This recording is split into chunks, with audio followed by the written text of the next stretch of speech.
भाइयों और बहनों, आप सभी को यीशु मसीह में मेरा प्यार भरा नमस्कार और स्वागत करता हूं मैं आपका कैलवरी हिंदी बाइबल शिक्षा चैनल में। और आज हम कुछ ऐसी बातें सीखने वाले हैं जो हर एक क्रिश्चियन, हर एक मसीह के लिए बहुत ही नॉर्मल है, आधारभूत है और ये चीज़ें उन्हें पता ही होनी चाहिए। तो चलिए आगे बढ़ते हैं। हम जाएंगे पुराना नियम यशाया की किताब अध्याय 7 वचन 14।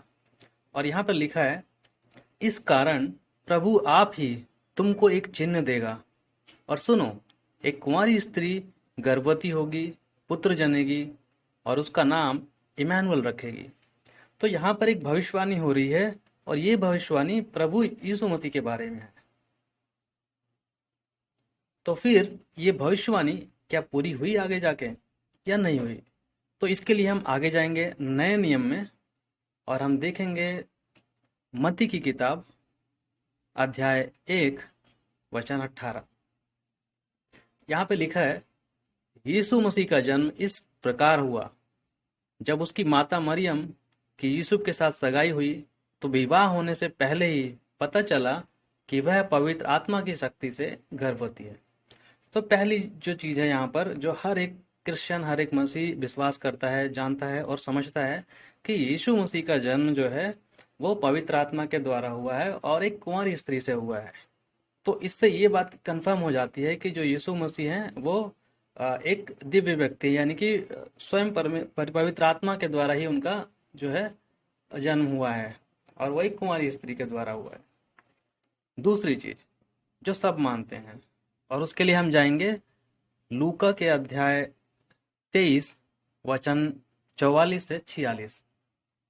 इसमें लिखा है, उस समय दिन के 12 बजे होंगे, तभी 3 बजे तक समूची धरती पर गहरा अंधकार छा गया, सूरज भी नहीं चमक रहा था। उधर मंदिर में पर्दे के फटकर 2 टुकड़े हो गए और यीशु ने बड़े शब्द से पुकार कर कहा, हे पिता, मैं अपनी आत्मा तेरे हाथों में सौंपता हूं। और यह कहकर प्राण त्याग दिए। तो यहाँ पर हम देखते हैं कि प्रभु यीशु मसीह जो है क्रूस पर हैं और ये उनका अंतिम समय है क्रूस पर। और वहाँ पर क्रूस पर यहाँ पहुँचने के लिए उनको बहुत प्रताड़ित किया गया यहूदियों के द्वारा और काफ़ी अपमान और बहुत ज़्यादा प्रताड़ना सहनी पड़ी। तो दूसरी जो फंडामेंटल बात यह है कि हर एक क्रिश्चियन और हर एक मसीह को ये बात भी मानना चाहिए, और सभी मानते हैं कि यीशु मसीह हमारे पापों के लिए क्रूस पर मरे ताकि हम उद्धार पाएं। और इसके बाद अगली बात कि यीशु मसीह क्रूस पर मर तो गए, लेकिन उसके बाद क्या हुआ? तो अगली बात यह है, हम देखेंगे मत्ती के अध्याय 28 के 9 और 10 में। और यहाँ पर लिखा है, और देखो, यीशु उन्हें मिला और कहा सलाम, और उन्होंने पास आकर उसके पांव पकड़कर उसको दंडवत किया। तब यीशु ने उनसे कहा, डरो मत, मेरे भाइयों से जाकर कहो कि गलील में चले जाएं, वहां मुझे देखेंगे। तो यीशु के पुनरुत्थान यानी कि रेजरेक्शन के बाद, यानी कि मरने के बाद तीसरे दिन वो जी उठे थे। और जब वो जी उठे तो यहाँ पर 2 लोग उनको मिले, मरियम और मरियम मगदलिनी। वो दोनों स्त्रियों ने उनको देखा और यीशु मसीह ने उनको बताया कि डरो मत, मेरे भाइयों से जाकर कहो, यानी कि उनके जो चेले थे उनको जाकर बताओ कि गलील में वो लोग मुझे मिलेंगे। और उसके बाद आगे हम देखेंगे मत्ती की किताब अध्याय 28 का 18 से 20। यहाँ पर यीशु मसीह उनसे मिले, चेलों को समझाया, सिखाया, उन्हें सांत्वना दी और विश्वास भी दिलाया उनको कि वो वापस आ चुके हैं। तो वचन देखते हैं इसमें क्या लिखा है।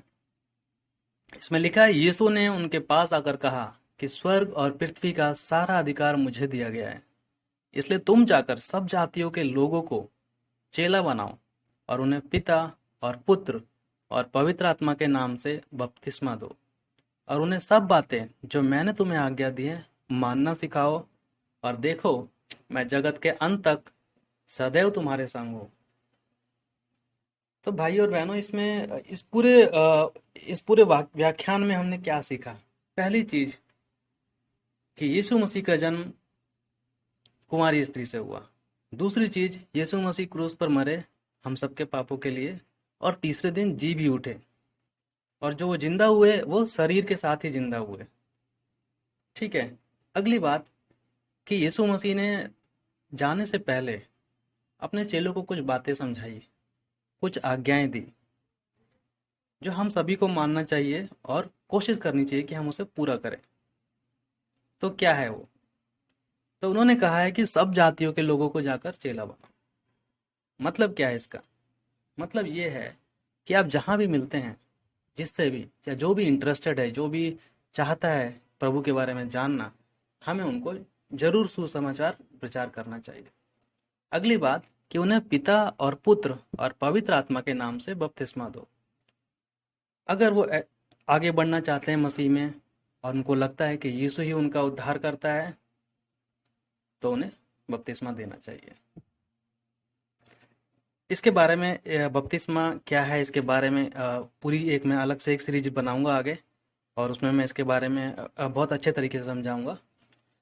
आगे बात यह है कि और उन्हें सब बातें जो मैंने तुम्हें आज्ञा दी हैं मानना सिखाओ। तो ऐसा नहीं है कि आपने किसी को बताया यीशु मसीह के बारे में, उनको लगा कि यीशु मसीह मेरा उद्धार करता है, और फिर वो तैयार हो गए और आपने उनको बपतिस्मा दे दिया, बात खत्म नहीं हुई। उसके बाद आगे और भी यीशु मसीह बताते हैं कि उन्हें वो सारी बातें जो मैंने तुमको सिखाई है उनको सिखाओ। तो कौन सी बातें यीशु मसीह ने सिखाई है? बाइबल, यानी कि बाइबल की सारी बातें। बपतिस्मे के बाद बात खत्म नहीं होती, बल्कि हमें बाइबल से लगातार हर दिन सिखाना पड़ेगा ताकि वो अच्छे से समझ सकें। और ये दूसरों को नहीं, खुद भी हमें हर दिन सीखना है। बपतिस्मे के बाद, एक मसीही या विश्वासी बनने के बाद लगातार हर दिन अपनी बाइबल को पढ़ना है, परमेश्वर के वचन से अपने आप को मजबूत बनाना है। और लास्ट में बोलते हैं कि मैं जगत के अंत तक सदैव तुम्हारे साथ।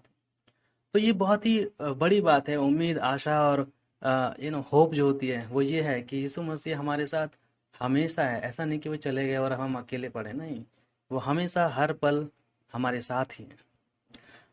तो आशा करता हूँ भाइयों बहनों आपने कुछ सीखा होगा बाइबल से।